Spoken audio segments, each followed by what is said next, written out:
Volunteer in Canterbury, Ruth Gardner.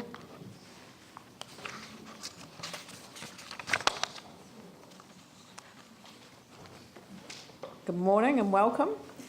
Kia ora koutou, and thank you very much for the opportunity to come and talk to you all.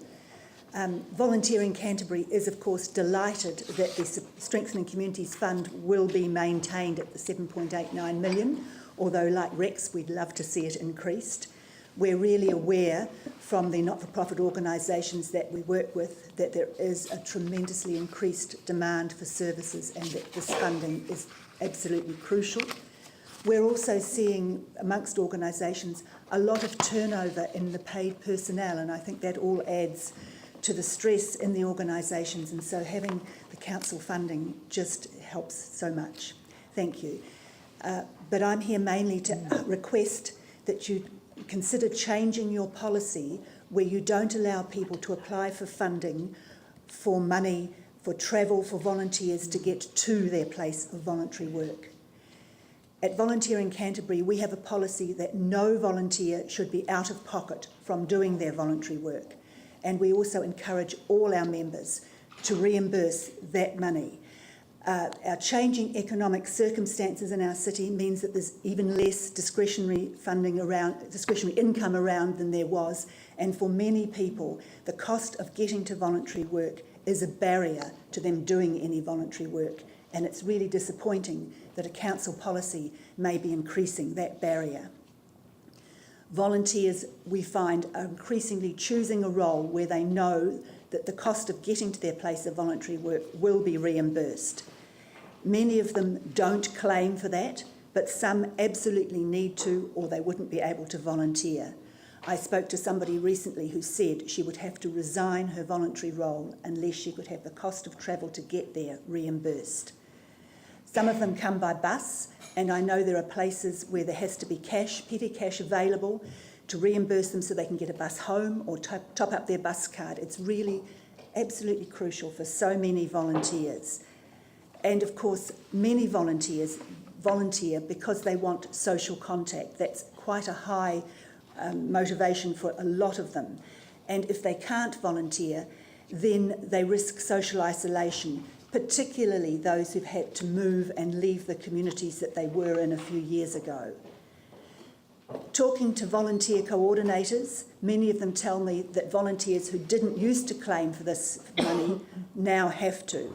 And that's a lot of the long-term volunteers, people who hold the organisational knowledge and who are vital because they have the training.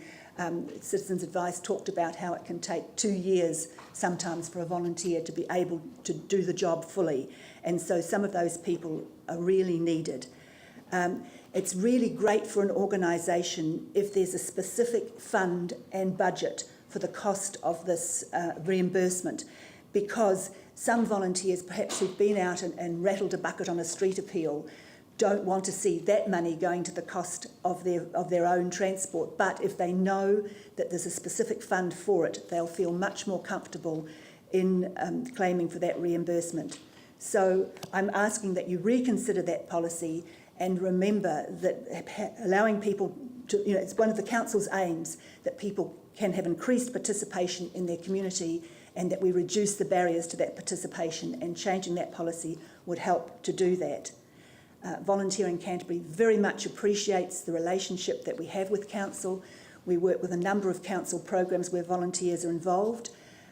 You may be aware that next month, 15th to 21st of June, is National Volunteer Week, and we're having a big celebrating volunteering day on the 18th of June here in the civic offices down in the foyer in the function room, and we hope to see you, many of you there coming along. We have a great program of people to speak about volunteering, including our very own mayor.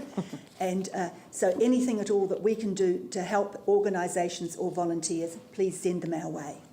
Thank you. Look, I really appreciate your submission, because I didn't know that we had this policy until I read it. So it was a bit of a surprise. I've been asking this of all of the groups that have come along about the possibility of partnerships. So an obvious partnership around the bus fares would be Red Bus and or possibly one of the other institutions, or ECAN. And another possibility around partnership would be with one of the fuel companies, maybe Z or something like that, would be willing to go 50-50, you know, so if we could stump up with X amount for a year, then maybe they would match it, you know, or something like that, because what we're looking for are ways of collaboration that yes, they reduce the cost to the ratepayer, but they actually substantially increase that sense of ownership across the community.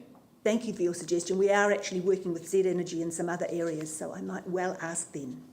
Excellent. So yeah, but we'll have to address the policy side of it. Yes, but, please. Thank you. Phil.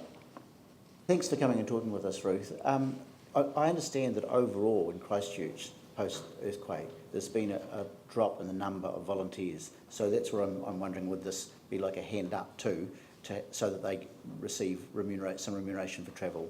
It could well be. You say there's been a drop in volunteers. I don't think anybody really knows. I see. There's certainly been a huge increase in informal volunteering, as you'll be aware, but perhaps less of formal volunteering because people's lives are so uncertain. They don't want to commit themselves to anything that might be long-term and involve perhaps a period of training like the CAB offer. And yes, it's short-term volunteering that people are looking for, and our challenge is to encourage the member organisations to provide those short-term kinds of roles.